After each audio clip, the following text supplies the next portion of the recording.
ഇതിനെതിരായിട്ട് argument ഉണ്ടെങ്കിൽ പറഞ്ഞോളൂ.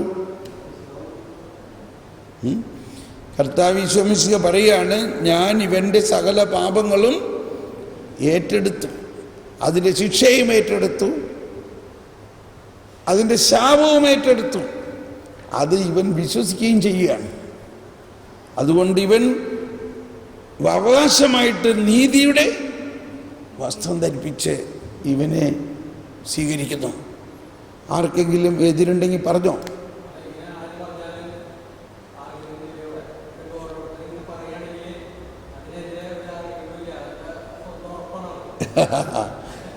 Okay, ഇനി കഴിഞ്ഞിട്ടില്ല, എൻ്റെ വിധി കഴിഞ്ഞിട്ടില്ല. അഡ്വക്കേറ്റ് നമ്പർ 1 കഴിഞ്ഞു. അഡ്വക്കേറ്റ് നമ്പർ 2 പരിശുദ്ധാത്മാവ് വന്നിട്ട് പറയാണ്, ഈ തോമസ് പോൾ ജീവിതകാലത്ത് പരിശുദ്ധാത്മാവിൻ്റെ വരദാനങ്ങൾ ഉപയോഗിച്ചുകൊണ്ട് ധാരാളം ആത്മാക്കളെ നമ്മൾക്ക് സ്വർഗത്തിന് വേണ്ടി നേടിത്തന്നിട്ടുള്ളത് കൊണ്ട് ഇദ്ദേഹത്തിന് ഒരു ഗോൾഡ് മെഡലും കിരീടവും കൊടുക്കണം. അങ്ങനെ കിരീടം ധരിപ്പിച്ചുകൊണ്ട് എന്നെ മാലാഖമാരുടെ അകമ്പടിയോടെ, അപ്പോൾ അവിടുന്ന് മാലാഖ പാടാൻ തുടങ്ങി. എന്താ പാടുന്നേ? രാജകുമാരി സ്വർണ്ണക്കശ ഉടയാട ചാർത്തി അന്തഃപൂരത്തിൽ ഇരിക്കുന്നു, വർണ്ണശബളമായ അങ്കിയണിയിച്ചവളെ രാജസന്നിധിയിലേക്ക് ആനയിക്കുന്നു. ആരാണ് ഈ മണവാട്ടി? ഈ മണവാട്ടി സഭയാണ്, നമ്മളെല്ലാവരുമാണ്. അങ്ങനെ നമ്മളെല്ലാവരും കർത്താവിൻ്റെ വലതുഭാഗത്ത് അണിഞ്ഞൊരുങ്ങി ആത്മീയമാ ശരീരം ധരിച്ചുകൊണ്ട്, അതാണ് സ്വർണ്ണക്കശ ഉടയാട എന്ന് പറയുന്നത്.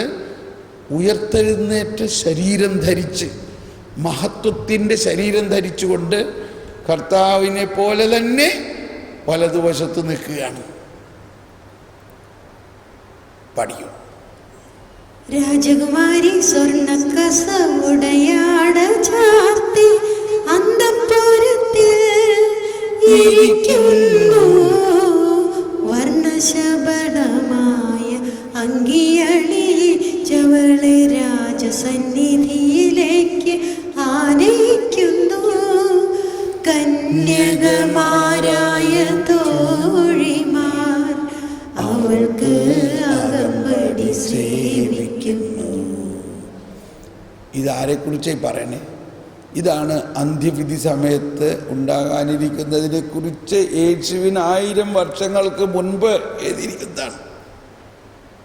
സഭ മുടിചൂടി രാജകുമാരിയെ പോലെയാക്കും.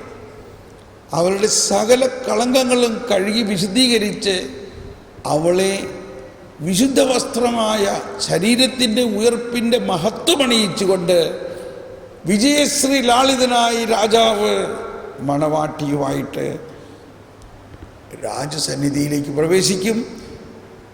മാലാഖമാർ ഗീതമാലപിച്ചുകൊണ്ട് വലിയ വാദ്യാഘോഷങ്ങളോടെ, സ്വർഗത്തിലെ എല്ലാ വാദ്യാഘോഷങ്ങളും മുഴക്കിക്കൊണ്ട് അവരെ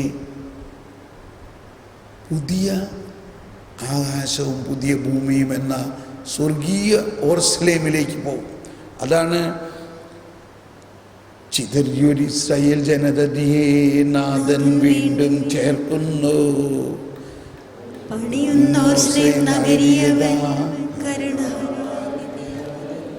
അതാണ് കുർബാനയുടെ അവസാനത്തിൽ നമ്മൾ പാടുന്ന പ്രീതി കലർന്ന യുഗാന്ത്യത്തിൽ മാലാഖാമ തൂവലം പാടിയൊന്നുകൊണ്ട് പ്രീതി കലർന്ന സ്വർഗീയോസ്ലേം നഗരത്തിൽ മാലാഖമാരൊത്തുവലം ഭാഗം നമ്മൾ കരുളട്ടെ. ഇതൊക്കെ നടക്കാൻ പോണ കാര്യമാണോ എന്നാണ് ചിന്തിക്കണേ. ഇതാണ് നടക്കുന്ന കാര്യം. അതുകൊണ്ടാണ് ശരീരത്തിൻ്റെ ഉയർപ്പിലും നിത്യമായ ജീവിതത്തിൽ ഞാൻ വിശ്വസിക്കുന്നു എന്ന് പറയുമ്പോൾ ഇത്രയും കാര്യങ്ങൾ ഓർക്കണം. വിശ്വാസത്തിൽ എനിക്ക് നല്ല വിശ്വാസം, ഞാനതാണ്ട് ഇപ്പോൾ തന്നെ അതാണ് ഇപ്പോഴും നമുക്ക് ആസ്വദിക്കാൻ പറ്റുമെന്ന് പറയണത്. അതാണ് വിശുദ്ധ കുർബാനയിൽ നമ്മൾക്ക് സ്വർഗം അനുഭവിക്കുന്ന ഒരനുഭവമാണ് വിശുദ്ധ കുർബാന. വിശുദ്ധ കുർബാനയുടെ അവസാനം ആകുമ്പോഴേക്കും നമ്മൾ ഈ അനുഭവത്തിലാണ്. കാരണം ആ അവസ്ഥ മുഴുവനും ഈ കുർബാനയിൽ നമുക്ക് മുൻകൂർ ലഭിക്കുകയാണ്. അതുകൊണ്ടാണ് നമ്മൾ നമ്മൾ ക്ഷണിക്കുന്നു. ഇങ്ങനെ പറഞ്ഞാൽ മനസ്സിലാവില്ല അല്ലേ?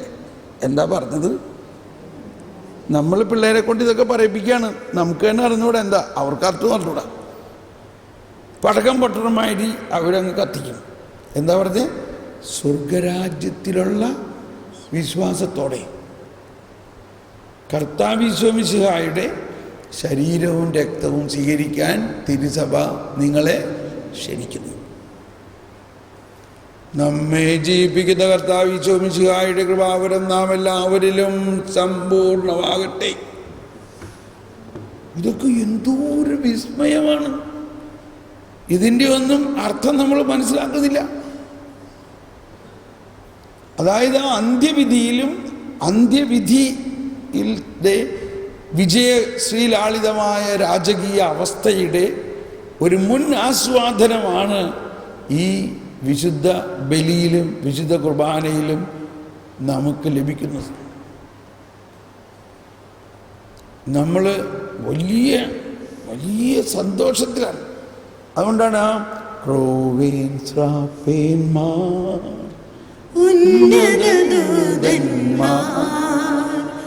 ബലിപീഠത്തിങ്കൽ ആദരവോടെ നിൽക്കുന്നു, ഭയഭക്തിയോടെ നോക്കുന്നു, പാപകടങ്ങൾ പോക്കിടുവാൻ കർത്താവിനെ വിഭജിക്കും വൈദികരെ വീക്ഷിച്ചിടുന്നു.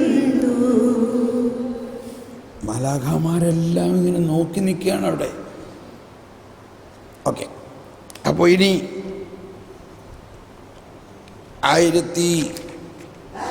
1042 ഇവിടെ അന്ത്യവിധിയിലെ നമുക്ക് വിശ്വസിക്കാൻ ഏറ്റവും ബുദ്ധിമുട്ടുള്ളൊരു കാര്യം പറയാൻ പോവുകയാണ് കേട്ടോ. ശ്രദ്ധിക്കണേ. 1040 ക്രിസ്തുവിൻ്റെ മഹത്വപൂർണമായ പ്രത്യാഗമനത്തിൽ അന്ത്യവിധി ഉണ്ടാകും. ആ ദിവസവും മണിക്കൂറും പിതാവിന് മാത്രമേ അറിയാവൂ. അവിടുന്ന് മാത്രമാണ് ആ വരവിൻ്റെ നിമിഷം നിശ്ചയിക്കുന്നത്. അപ്പോൾ അവിടുത്തെ തൻ്റെ പുത്രനായ യേശുക്രിസ്തുവിലൂടെ ചരിത്രം മുഴുവൻ്റെയും മേൽ അന്ത്യവിധി പ്രസ്താവിക്കും. മുഴുവൻ സൃഷ്ടിയുടെയും മുഴുവൻ രക്ഷാപദ്ധതിയുടെയും പരമമായ അർത്ഥം നാം അറിയുകയും അവിടുത്തെ പരിപാലനം ഓരോ വസ്തുവിനെയും അതിൻ്റെ പരമാന്തത്തിലേക്ക് നയിച്ച വിസ്മരണീയമായ മാർഗങ്ങൾ നാം മനസ്സിലാക്കുകയും ചെയ്യും. കേട്ടോ? അതിനുശേഷം കൈവീശി കാണിച്ചെല്ലാവരും റെഡി? ശരി, റെഡി? ഇതാ എല്ലാവരും കേട്ടോളൂ. അത് കഴിഞ്ഞിട്ട് വീണ്ടും ഏറ്റുപറയാം, പിന്നെ എഴുതിയെടുക്കാം. ദൈവത്തിൻ്റെ നീതി, പറഞ്ഞോ, ദൈവത്തിൻ്റെ നീതി അവിടുത്തെ സൃഷ്ടികൾ ചെയ്ത സർവ അനീതികളെയും കീഴടക്കുന്നുവെന്നും ദൈവത്തിൻ്റെ സ്നേഹം മരണത്തെക്കാൾ പ്രബലമാണെന്നും അന്ത്യവിധി വെളിപ്പെടുത്തും. ദൈവത്തിൻ്റെ നീതി, എല്ലാവരും എഴുതിക്കോ. ദൈവത്തിൻ്റെ നീതി ഒന്ന് എഴുതി വെച്ച്. ദൈവത്തിൻ്റെ നീതി അവിടുത്തെ സൃഷ്ടികൾ ചെയ്ത സർവ അനീതികളെയും കീഴടക്കുന്നുവെന്നും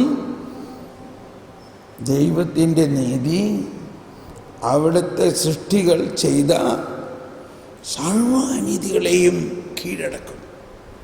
ട്രയംഫ്,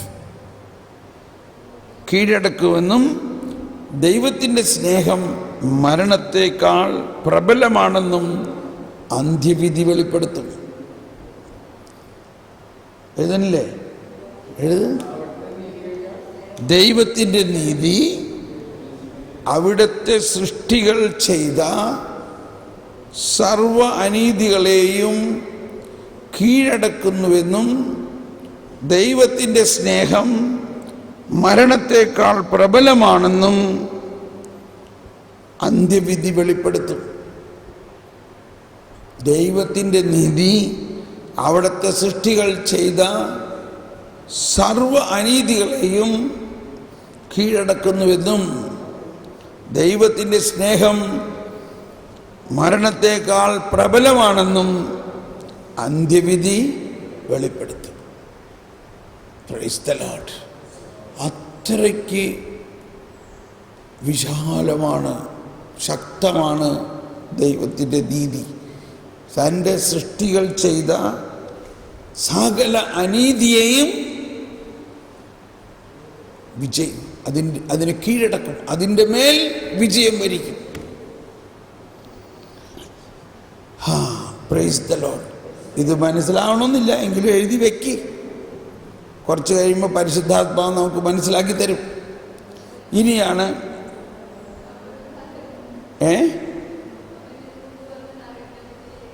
ഒന്ന് പറഞ്ഞേ, കേട്ടില്ല. എന്താ പറഞ്ഞേ? നരകമുണ്ട്, നരകം, നിത്യനരകമുണ്ട്. നരകത്തിൽ ആൾക്കാരുണ്ട്. മനസ്സിലാവുന്നുണ്ടോ? നരകത്തിൽ പോയേക്കുന്നവർ അവിടെ ഉണ്ടാവും. ദൈവത്തിൻ്റെ നീതി തൻ്റെ സൃഷ്ടികൾ ചെയ്ത സർവ അനീതികളെയും കീഴടക്കും എന്ന് പറയുമ്പോൾ നമ്മൾ മനസ്സിലാക്കേണ്ടത്, അനീതി, സൃഷ്ടികൾ ചെയ്ത സർവ അനീതികളെയും കീഴടക്കുമെന്ന് മനസ്സിലാക്കേണ്ടത്, ദൈവം അതിനേക്കാൾ വിജയശ്രീലാളിതനായിരിക്കും. ദൈവത്തെ ആ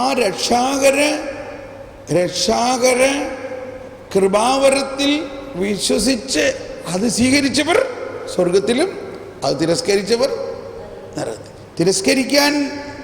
തിരസ്കരിക്കാൻ ആര് പറഞ്ഞു? ദൈവം ആരെയും തിരസ്കരിക്കാൻ പറയുന്നുണ്ടോ? മനസ്സിലാവുന്നുണ്ടോ? കീഴടക്കും എന്ന് പറയുമ്പോൾ ട്രയംഫ് അതിനെ വിജയിക്കും, അതിൻ്റെ മേൽ വിജയിക്കും. അത് കഴിഞ്ഞിട്ട് പിന്നെ അവർ ആ നരകത്തിൽ ആക്കപ്പെട്ടവർ അവർ നരകത്തിലായിരിക്കും. അവർ പിന്നെ പുറത്ത് ആരെയും ഉപദ്രവിക്കാനുണ്ടാവില്ല. എന്താ സംശയം?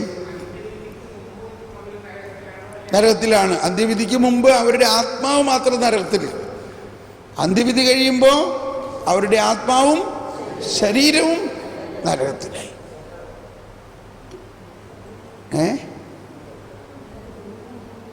ചോദിച്ചോ? എന്തെങ്കിലും സംശയം ഉണ്ടെങ്കിൽ ചോദിച്ചോ. ഓക്കെ.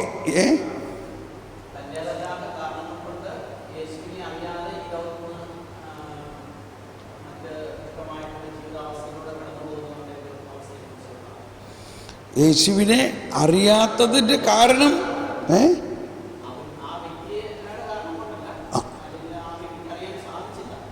അത് നമ്മുടെ കാരണം കൊണ്ടാണ്. അപ്പോൾ അവിടെ റെഫറൻസ് എടുത്തോ, റിഡംഡോറിസ് മിസ്സിയോ എന്ന ചാക്രിക ലേഖനത്തിൽ ഈ കാര്യത്തെക്കുറിച്ച് പറയുന്നുണ്ട്. റിഡംഡോറിസ് മിസ്സിയോ എന്ന ചാക്രിക ലേഖനത്തിൽ പറയുന്ന ഇതാണ്: യേശുവിനെ അറിയാതെ, അതായത് യേശുവിനെ കുറിച്ച് അവർ കേട്ടിട്ടേ ഇല്ല. എന്തുകൊണ്ട് കേട്ടിട്ടില്ല? അത് പറയാൻ ആരും ഉണ്ടായില്ല. അതപ്പോൾ അവരുടെ കുറ്റമല്ല. അവിടെ പറയുന്നത്, അവർ വിസ്മരണീയമായ രീതിയിൽ കർത്താവിനെ അറിയുകയും കർത്താവിൻ്റെ കരുണാർദ്രമായ രക്ഷ അവർക്ക് കിട്ടും. എന്നിട്ട് പറയാണ്, കാറ്റ് അതിനിഷ്ടമുള്ളിടത്ത് വീശും. മനസ്സിലായ? കറക്റ്റ് സെൻറ്റൻസ് ഇതാണ്. കാറ്റ് അതിന് ഇഷ്ടമുള്ളിടത്ത് വീശും. ഇപ്പോൾ നമ്മളുടെ നാട്ടിൽ തന്നെ ഒരു ധ്യാനത്തിൽ ഒരു പെൺകുട്ടി വന്നിട്ട് പറയാണ്, എൻ്റെ പേര് അമ്പിളി, ഞാൻ ഒരു ഹിന്ദുവായിരുന്നു, ഞാൻ യേശുവിനെ കുറിച്ച് കേട്ടിട്ടില്ല, ആരും എന്നോട് പറഞ്ഞിട്ടുമില്ല, ഒരു റേഡിയോയിലോ ഒരു പുസ്തകത്തിലോ ഒരു ഒന്നും ഞാൻ കണ്ടിട്ടില്ല. പക്ഷെ ഒരു ദിവസം രാത്രി ഞാൻ ഉറങ്ങുമ്പോൾ എൻ്റെ അടുത്ത് വെള്ള വസ്ത്രം ധരിച്ച് ഒരാൾ വന്ന് നിൽക്കുന്നതായിട്ട് ഞാൻ കാണുന്നു. എന്നിട്ട് എന്നോട് പറയാണ്, അമ്പിളി, ഞാൻ യേശുവാണ്, ഞാൻ നിന്നെ സ്നേഹിക്കുന്നു. ഞങ്ങൾ തമ്മിൽ അങ്ങ് കുറേ സംസാരിക്കാൻ തുടങ്ങി. എൻ്റെ ഹൃദയം ദൈവസ്നേഹം കൊണ്ട് നിറഞ്ഞു. ഞാൻ അപ്പോൾ തന്നെ യേശുവിനെ സ്വീകരിച്ചു. Price the Lord. കാറ്റ് അതിന് ഇഷ്ടമുള്ള. അപ്പം നമ്മൾ യേശുവിനെ മാലാഖമാരിലൂടെയും പുണ്യവാളന്മാരിലൂടെയും യേശുവിന് നേരിട്ടും ഈ സുവിശേഷ വേല നടത്താം. നമ്മളെ തിരഞ്ഞെടുത്തിട്ടുണ്ടെന്നുള്ളൂ. നമ്മൾ ചെയ്യുകയാണെങ്കിൽ നല്ല കാര്യം. അപ്പോൾ ഒരുപാട് സ്ഥലത്ത് യേശു നേരിട്ട് സുവിശേഷം അറിയിച്ച ആത്മാക്കളെ നേടുന്നുണ്ട്. അപ്പോൾ ഞാൻ അതിൻ്റെ ഒരു കൺഫർമേഷൻ മാതിരി പറയണം ആ ടീച്ചിങ്ങിൻ്റെ റിഡംഡോറിസ് മിസ്യോയിൽ.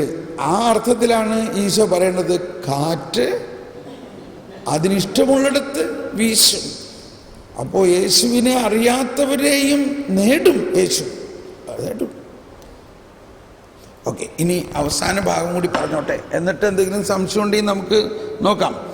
പുതിയ ആകാശവും പുതിയ ഭൂമിയെക്കുറിച്ചുള്ള പ്രത്യാശ 1042.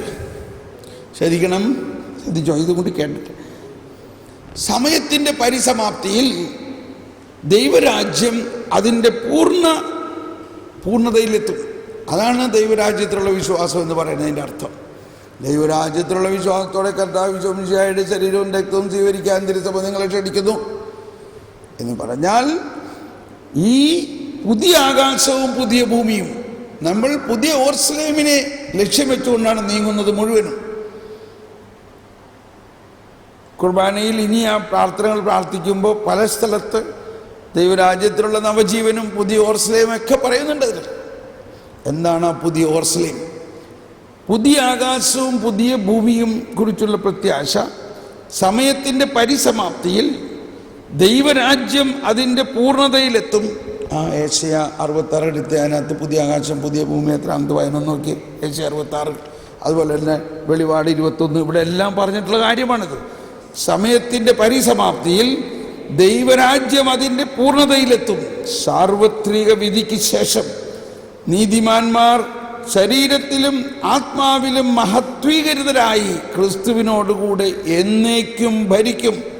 പ്രപഞ്ചം മുഴുവൻ നവീകരിക്കപ്പെടുകയും ചെയ്യും.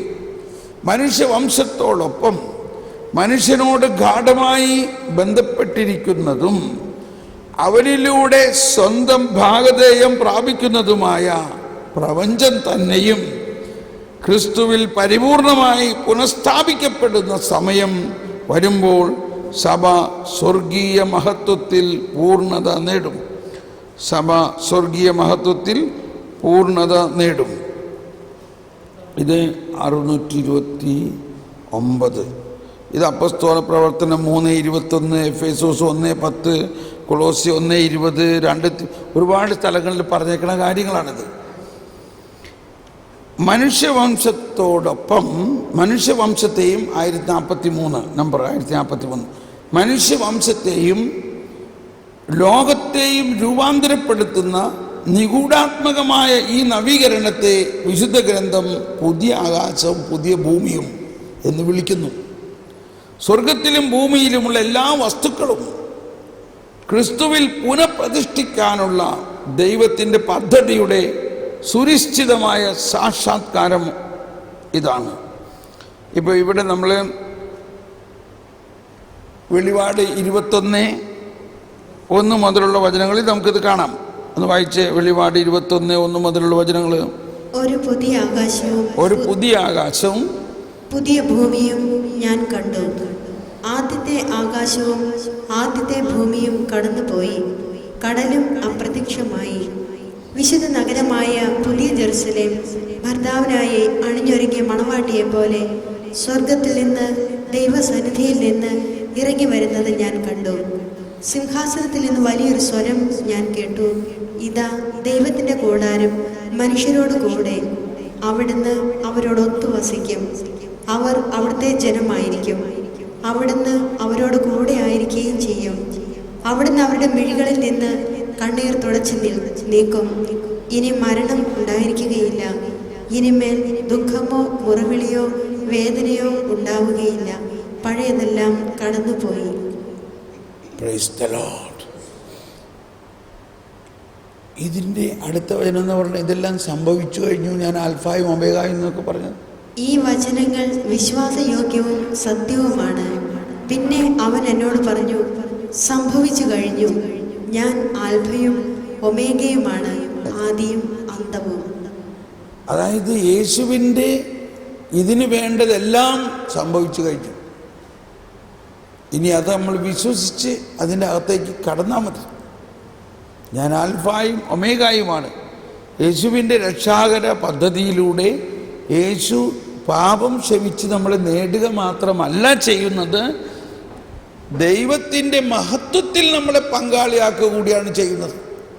അതാണ് നമ്മൾ ആ യേശു പ്രാർത്ഥിച്ച പോലെ പ്രാർത്ഥിക്കാനൊക്കെ പറയും. യേശുവിൻ്റെ പ്രാർത്ഥന മുഴുവൻ ഇതാണ്: പിതാവേ, എനിക്ക് അങ്ങയോടൊപ്പം ഉണ്ടായിരുന്ന ആ മഹത്വം വീണ്ടും തരണമേ, ഇവരെല്ലാം ആ മഹത്വത്തിൽ പങ്കാളിയാകണേ എന്നെല്ലാം. ഇനി ഇത് തന്നെയാണ് ഏശയ്യായിൽ കർത്താവിൻ്റെ ദാസൻ 42 മുതൽ 53 വരെ കഴിഞ്ഞിട്ട് അതിനുശേഷമുള്ളത് മുഴുവനും 66 വരെയുള്ള അധ്യായങ്ങളിൽ ഈ ദൈവം നമ്മളുടെ മഹത്വീകരിക്കുന്ന കാര്യമാണ് അവിടെ പറയുന്നത്. നീതീകരണം, മഹത്വീകരണം, അതാണ് അവൻ്റെ മഹത്വം വെളിപ്പെടുത്തുന്നതിനുള്ള അടയാളങ്ങളാണ് നമ്മൾ കാണുന്നത്.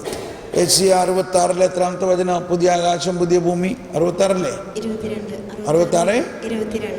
22.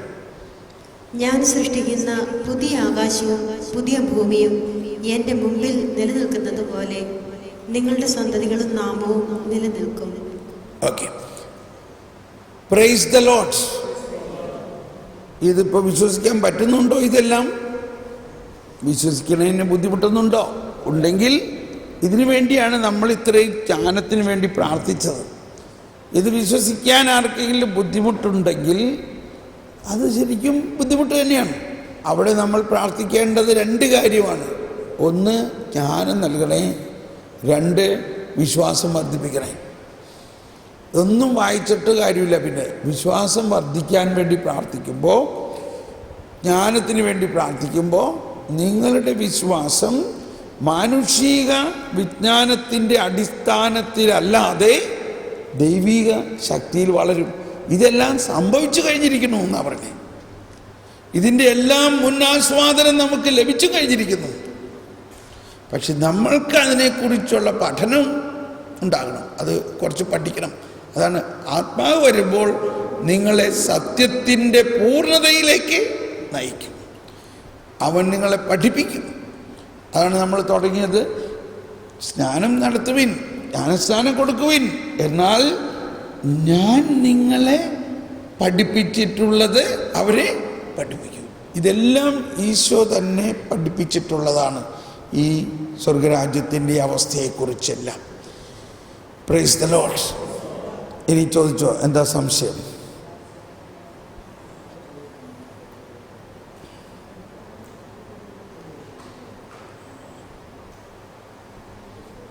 ഒരു സംശയമില്ല. എന്നാൽ നമുക്ക് ചായ കുടിച്ചിട്ട് വന്നാലോ? യെസ്, ഒരു മിനിറ്റ്. അവിടെ സംശയം.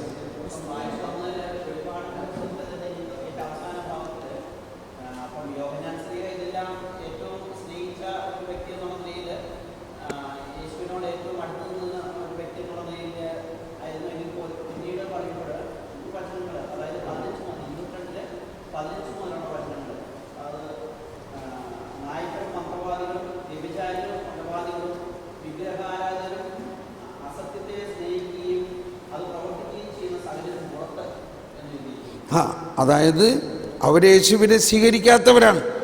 അവർ ആ നിത്യനരകത്തിലായിരിക്കും. അവർ യേശുവിനെ സ്വീകരിച്ച് മാനസാന്തരത്തിലേക്ക് വന്നിട്ടുണ്ടെങ്കിൽ അവരിപ്പുറം പോരുമല്ലോ. നമ്മൾ ഈ ഒരു ഡൈക്കോട്ടമി എല്ലായിടത്തും കാണും. ഇത് ഇവിടെ മാത്രമല്ല.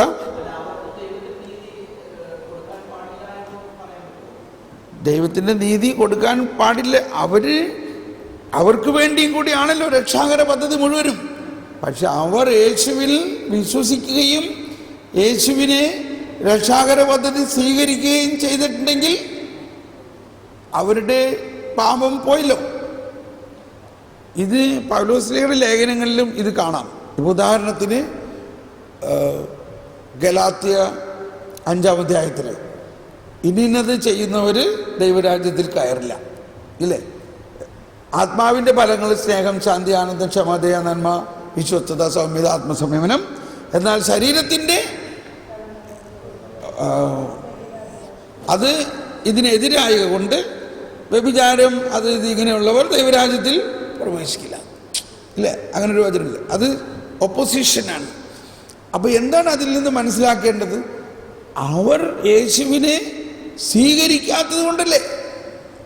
അവർ യേശുവിനെ നാഥനും രക്ഷകനുമായിട്ട് സ്വീകരിക്കുകയാണെങ്കിൽ അവരിൽ നിന്നും ഈ പാപം വിട്ടുപോകും, ഈ പാപം അവരിൽ നിന്ന് വിട്ടുപോകും.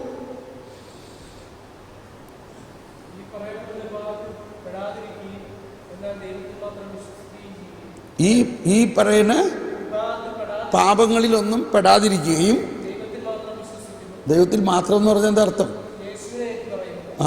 യേശുവിനെ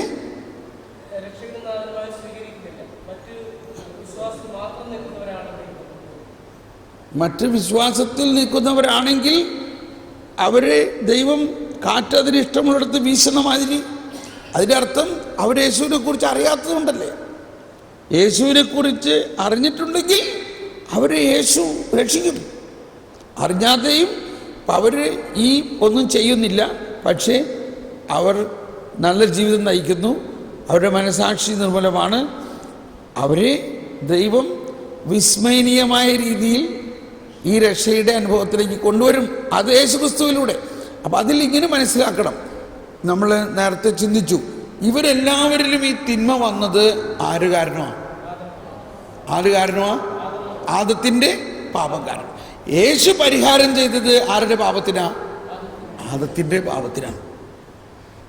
അതാണ് ഒരു മനുഷ്യൻ മൂലം വന്ന പാപത്തിൻ്റെ പരിണത ഫലങ്ങളെല്ലാം എന്തു തന്നെ ആയാലും ആ ഒരു മനുഷ്യൻ മൂലം വന്ന പാപത്തിനും പാപത്തിൻ്റെ പരിണത ഫലങ്ങൾക്കും മറ്റൊരു മനുഷ്യൻ പരിഹാരം ചെയ്തു. ഏത് മനുഷ്യൻ?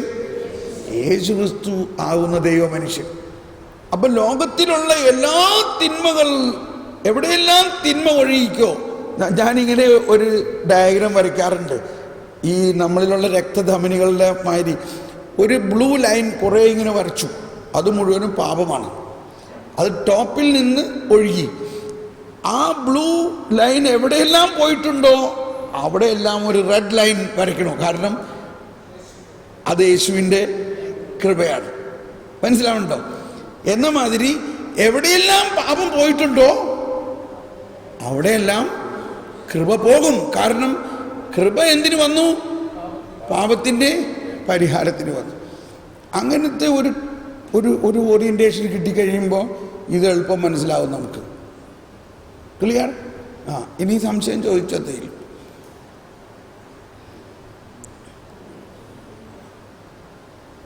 Yes doctor.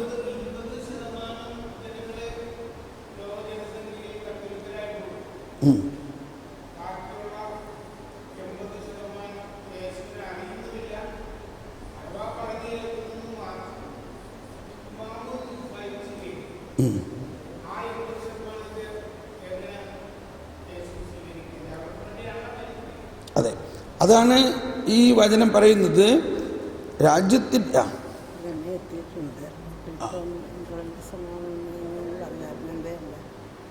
രമ വന്നിട്ടുണ്ടോ? എന്നിട്ട് വിളിക്കുന്നു. അതെ അതെയോ? എന്നാൽ അത് കഴിഞ്ഞിട്ട് ചായ കുടിക്കാം അല്ലേ? ഓക്കെ. ശ്രദ്ധിക്കണം, ഈ അന്ത്യവിധിയെക്കുറിച്ച് ഇതെല്ലാം പറയുമ്പോൾ വേറൊരു കാര്യം പറഞ്ഞേക്കണം, ശ്രദ്ധിക്കണം. മത്തായിയുടെ സുവിശേഷം 24:14 രാജ്യത്തിൻ്റെ ഈ സുവിശേഷം ലോകം മുഴുവൻ സാക്ഷ്യത്തിനായി ലോകം മുഴുവൻ പ്രഘോഷിക്കപ്പെടും, അതിനുശേഷം അന്ത്യമാഗതമാണ്. മനസ്സിലാവുന്നുണ്ടോ? ഇത് നടക്കുന്ന സമയം എപ്പോഴാണെന്നറിയില്ല. പക്ഷെ ഒരു കാര്യമുണ്ട്, എന്തിനാണ് ഈ സുവിശേഷം വന്നത്? ഈ സുവിശേഷം ആ വചനം വായിച്ച് പോയോ? മാത്യൂസ് 24 മത്തായി 24:14 എല്ലാവർക്കും അറിയാവുന്ന വചനമാണ്, എങ്കിലും അത് കൃത്യമായിട്ടൊന്ന് വായിച്ചു. 24:14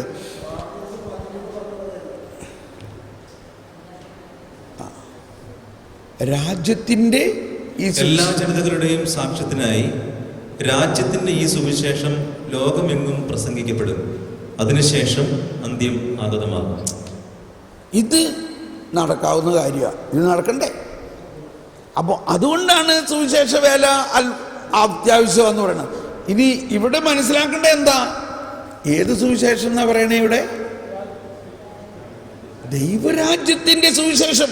അതായത് ഇതുവരെ പറയുന്ന സുവിശേഷമല്ല എന്ന് പറഞ്ഞാൽ ശിക്ഷാവിധിയുടെ സന്ദേശമല്ല, പേടിപ്പിച്ച് കുമ്പസാരിപ്പിക്കുന്ന സന്ദേശവുമല്ല.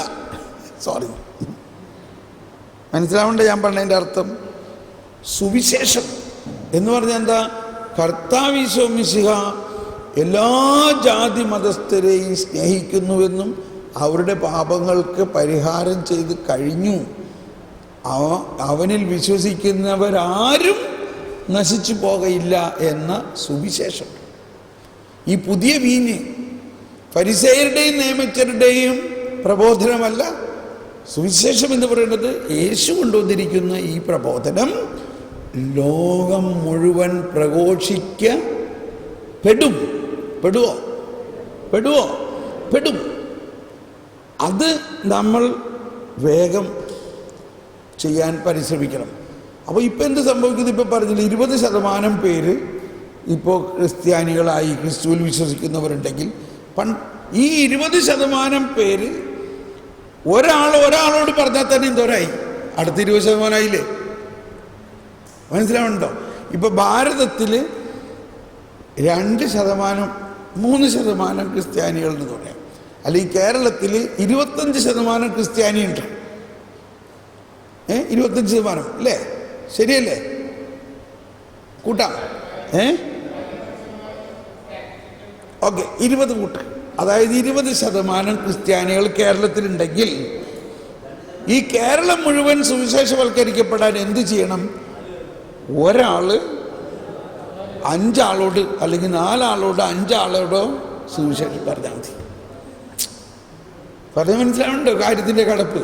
പക്ഷെ അത് സാധിക്കില്ല നമുക്ക്. ഒരു വിശ്വാസി അയാളുടെ ചുറ്റുമുള്ള 5 ആളുകളോട് സുവിശേഷം അല്ലെങ്കിൽ 4 ആളുകളോട് സുവിശേഷം പറയുകയാണെങ്കിൽ 100% കൂടെ സുവിശേഷവൽക്കരിക്കപ്പെടും. ഭാരതം മുഴുവനിലുമുള്ള 3% പേര് ക്രിസ്ത്യാനികളാണെങ്കിൽ ഒരു ക്രിസ്ത്യാനി 97 പേരോട് യേശുവിനെ കുറിച്ച് പറയുകയാണെങ്കിൽ ഭാരതം മുഴുവനും സുവിശേഷവൽക്കരിക്കപ്പെടും. അപ്പോൾ ഇത് ഇപ്പോൾ മീഡിയയിലൂടെയും ടെലിവിഷനിലൂടെയും ഇന്റർനെറ്റ് ഇത് വലിയ ഒരു തുറവി വന്നിരിക്കുകയാണ്. ഇപ്പം എനിക്ക് നിക്കക്കളില്ലാത്ത അവസ്ഥയാണ്. ഇപ്പം ഇന്ന് രാത്രി 1 മണി വരെയൊക്കെ ഞാൻ ജോലി ചെയ്യണം. എനിക്ക് ഇപ്പോൾ 2-3 ഹിന്ദി ടെലിവിഷൻ ചാനലിൽ എനിക്ക് ഹിന്ദിയിൽ ടോക്ക് കൊടുക്കാനാണ് ഇപ്പം ഡിമാൻഡ്. ഈശ്വർ ने संसार को इतना प्यार किया उन्होंने अपने इकलौते पुत्र को संसार के लिए बलिदान कर दिया. എൻ്റെ ഹിന്ദി ടോക്ക് നിങ്ങൾ കേൾക്കണം. അപ്പോൾ അങ്ങനെ എല്ലാ ഭാഷകളിലും നിരവധി പേര് ഈ വചന ശുശ്രൂഷയ്ക്ക് ഇറങ്ങണം. ഇവിടെയാണ് ഈ സ്കൂളുകളും കോളേജുകളും എല്ലാം ഒരു സുപ്രഭാതത്തിൽ വചന ശുശ്രൂഷ കേന്ദ്രമായിട്ട് മാറും. ഇപ്പോൾ ഇൻഫ്രാസ്ട്രക്ചറൊക്കെ റെഡിയാണ്. 3000-5000 പിള്ളേർ നമ്മുടെ കസ്റ്റഡിയിലുണ്ട്. പക്ഷെ വചനം പറയാനുണ്ടാവില്ല. പക്ഷെ അവർക്ക് ഈ അച്ഛന്മാരും സിസ്റ്റേഴ്സും എല്ലാം അവരോട് യേശുക്രിസ്തുവിനെ കുറിച്ച് ഒരു ദിവസം പറയും. അപ്പം എന്ത് സംഭവിക്കും? പെട്ടെന്ന് ഈ ലോകം മുഴുവനും സുവിശേഷവൽക്കരിക്കപ്പെടും. ഞാനൊരു റിഡിൽ പറഞ്ഞു. റിഡിൽ ഇങ്ങനെയാണ് ഒരു ബാക്ടീരിയ ഒരു ഗ്ലാസ്സിലിട്ട് ഓരോ മിനിറ്റിലും ആ ബാക്ടീരിയ ഡബിൾ ആകും. ഓരോ മിനിറ്റിലും ഈ ബാക്ടീരിയ ഡബിൾ ആകും, മൾട്ടിപ്ലൈ ചെയ്യും. ഇപ്പോൾ അങ്ങനെ ഡബിളായി ഇപ്പോൾ ആ ഗ്ലാസിൻ്റെ പകുതിയോളം നിറഞ്ഞിരിക്കുന്നു. ഇനി എത്ര മിനിറ്റ് എടുക്കും ഈ ഗ്ലാസ് മുഴുവനാകാൻ? 1 മിനിറ്റിൽ ബാക്ടീരിയ ഡബിളാകും. ഒരു ബാക്ടീരിയ അങ്ങനെ ഡബിളായി ഇപ്പോൾ ഗ്ലാസിൻ്റെ പകുതി വരെ എത്തിയിരിക്കുന്നു. ഇനി എത്ര മിനിറ്റ് എടുക്കും അത് മുഴുവനാകാൻ? 1 മിനിറ്റ് എടുക്കുള്ളൂ. മനസ്സിലായോ? എന്ന മാതിരി ഒരു ജോമെട്രിക്കൽ പ്രപ്പോർഷൻ എന്ന് പറയും. Geometrical multiplication, not arithmetical multiplication. Arithmetical multiplication എന്ന് പറഞ്ഞാൽ 2 × 2 4, 4 × 4 8, 8 × 8 16. പക്ഷേ ജോമെട്രിക്കൽ മൾട്ടിപ്ലിക്കേഷൻ എന്ന് പറഞ്ഞാൽ ഈ 2 4, 4 4 16. എന്താ 16 കണ്ടോ? പെട്ടെന്ന് മൾട്ടിപ്ലൈ ആവുള്ളൂ. അപ്പോൾ അങ്ങനെയാണ് സുവിശേഷ വേല പോകുന്നത്. ഞാൻ 10 ആളോട് പറഞ്ഞു, ഈ 10 ആള് വേറെ 10 ആളോട് പറയണം. അപ്പം എത്രയായി? 100 ഈ 100 ആള് വേറെ 100 പേരോട് പറയണു, അല്ലെങ്കിൽ 10 പേരോട് പറയണു. അങ്ങനെയാണ് ഇത് മൾട്ടിപ്ലൈ ചെയ്യുന്നത്. നമ്മൾ ഒരാളിലൂടെ ഉള്ള ഈ സുവിശേഷത്തിൻ്റെ പ്രസരണം അത്രയ്ക്ക് പെട്ടെന്ന് ലോകം മുഴുവനെയും പ്രസരിപ്പിക്കാം. ഇപ്പോൾ ഒരു മാർപ്പാപ്പ ഈ വയസ്സുകാലത്ത് ഓട്ടി നടക്കണ നേരിട്ട് കാണുമ്പോൾ നമുക്ക് ഭയങ്കര പുള്ളിങ്ങനെ വെച്ച് നടക്കാണ്. ഇപ്പോൾ വീഴുമെന്ന് വിചാരിക്കും നമ്മൾ. കാണുമ്പോഴേ ആ നടക്കണ കാണുമ്പോൾ നമുക്ക് തോന്നുന്നത് ഇപ്പം ആൾ വീഴുമെന്ന് വിചാരിക്കും. പക്ഷേ ഈ പ്രായത്തിൽ കർത്താവിൻ്റെ ശക്തിയുടെ ഒരു വലിയ ഡെമോൺസ്ട്രേഷൻ അല്ലേ? എന്തോ ഒരു യാത്രയാണ്. ഒരു ദിവസം പോലും വിശ്രമമില്ലാണ്ട് എല്ലാ ദിവസവും എന്തെങ്കിലും വലിയ, ഓരോ ദിവസവും ഇൻ്റർനെറ്റിൽ, ഇപ്പോൾ നിങ്ങൾ ഇൻ്റർനെറ്റ് ഉള്ള ഫോണുള്ളവർക്ക് പോപ്പ് ആപ്പ് എന്ന് പറഞ്ഞത് ഡൗൺലോഡ് ചെയ്യാം. പോപ്പ് ആപ്പ് ഒരു ആപ്ലിക്കേഷൻ, പോപ്പ്